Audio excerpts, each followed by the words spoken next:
The mall, the van, the pizza delivery in the middle of history class. In 1982, Fast Times at Ridgemont High looked like just another teen comedy. But beneath the laughs, the slang, and the stoner jokes, it was a cinematic powder keg. This wasn't a fantasy, it was a brutally honest look at teenage life that terrified the studio, sparked protests, and nearly got the film banned. Today, we're going back to Ridgemont to uncover the wild truths behind a movie that dared to be real.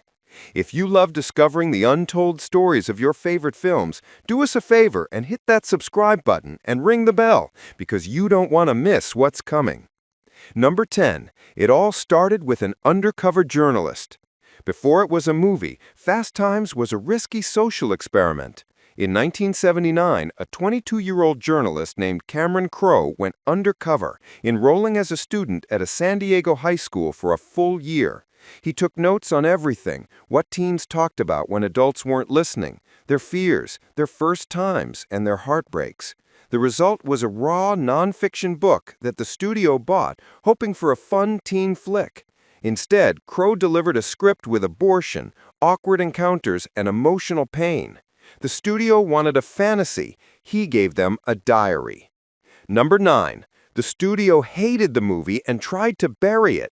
Universal Pictures was terrified of the film they had paid for. The honesty about teen life, especially the abortion subplot, made executives panic. They thought it was unmarketable and depressing. During early test screenings, some audience members walked out, uncomfortable with how vulnerable and real the story felt. The studio seriously debated cutting the most controversial scenes and even considered skipping a theatrical release altogether, dumping it straight onto cable. It was only because first-time director Amy Heckerling and Cameron Crowe fought relentlessly that the film was released as they intended. Number 8. The lie that got Nicolas Cage demoted.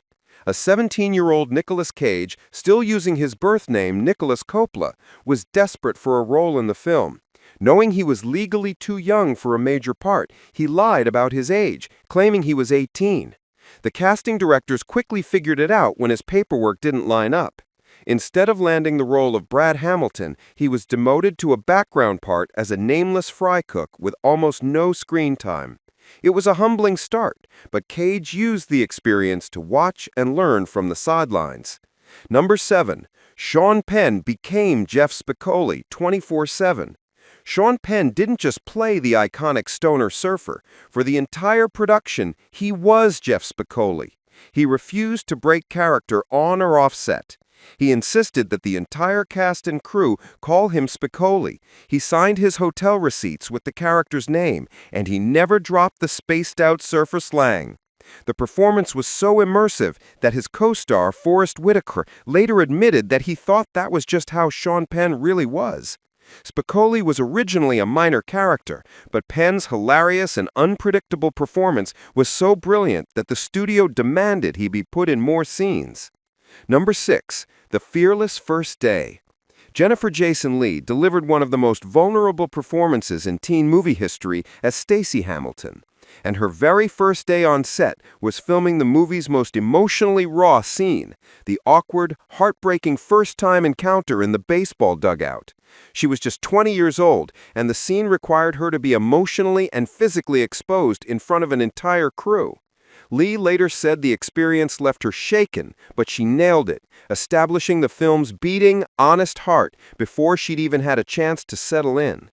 This story is only getting more intense. If you're enjoying this look behind the curtain, do us a favor and hit that like button. It really helps us out.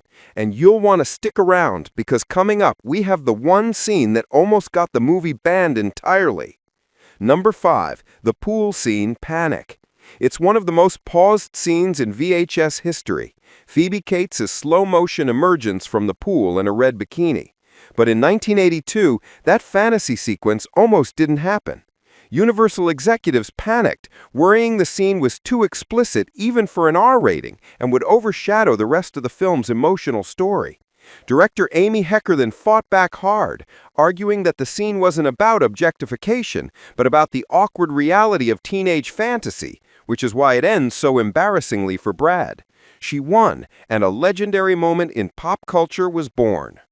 Number 4. The scene that almost got the movie banned. Today, the film is remembered for its comedy, but its most important scene was no laughing matter. The subplot where Stacy gets an abortion was groundbreaking. It was one of the first times a mainstream American film portrayed the topic without melodrama or judgment. It was just a quiet, realistic moment about a young woman making a difficult choice. The studio begged Heckerling and Crow to cut it, fearing it was too heavy for a teen audience.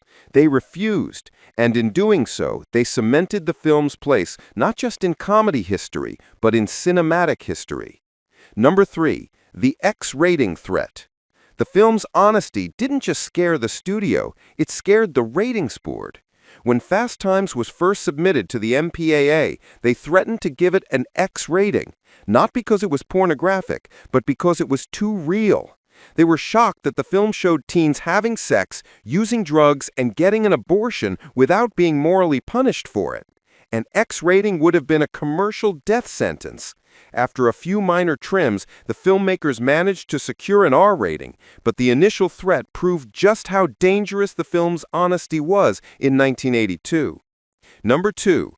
The trailblazing director who fought for everything. Amy Heckerling was the first woman to direct a major teen film for a big studio, and she was treated like a risk. Executives second-guessed her at every turn. They told her the tone was too sad, they pushed to cut the scenes that made them uncomfortable, and they tried to force her to make a simple teen sex comedy. She fought them on the script, the casting, and even the music, refusing to back down on her vision.